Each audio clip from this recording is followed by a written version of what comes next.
Alex, now you used to work for the federal government. I did, yeah, for 7 years. Doing what? I was policy advisor for a Liberal Party senator. Okay. And tell you were saying about you working with the windmills? Yeah, so the area that I was working in was renewable energy, and basically it was my job to uncover a lot of the stuff that was going on with the Renewable Energy Act, which was put in 2002 under the Howard government. So that was the Liberal Party put the act in place, and I was looking at the mess that it had created. And what a lot of people don't understand is that the Renewable Energy Act creates a subsidy environment where if you build wind turbines, you're paid between 600,000 and 900,000 per turbine per year as a subsidy alone. Well, if it's on your property. No. So what happens is the wind company comes in and leases, they pay a lease to the farmer to build the wind turbines, and that in effect makes sure that the farmer is still liable for the turbine. Okay.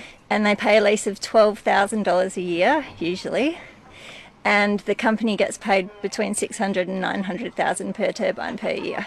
So they pay $12,000 to the farmer, but they get $600,000 Exactly. per turbine. Yeah. Which is a big incentive to put in turbines. Yeah, and the landowner takes the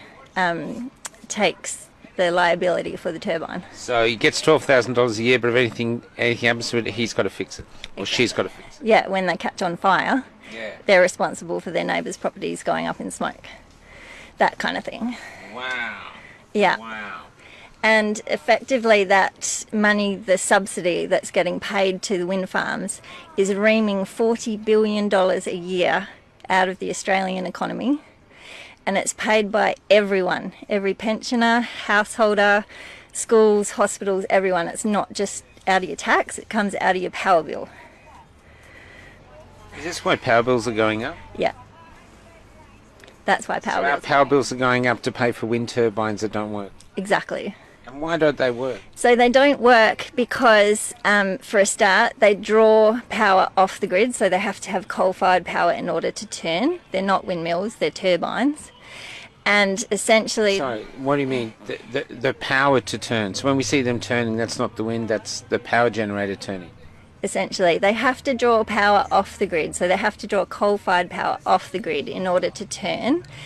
And what happens when the wind picks up, they do actually start to create electricity of their own, but that electricity is so intermittent and unreliable, when it gets back to the grid, it has to be balanced on the grid, which you can't do.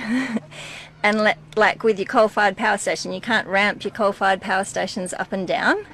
So the coal-fired power station stays at the same level because it takes 24 to 48 hours for them to get up to heat anyway, and they just let off steam as the wind comes onto the grid.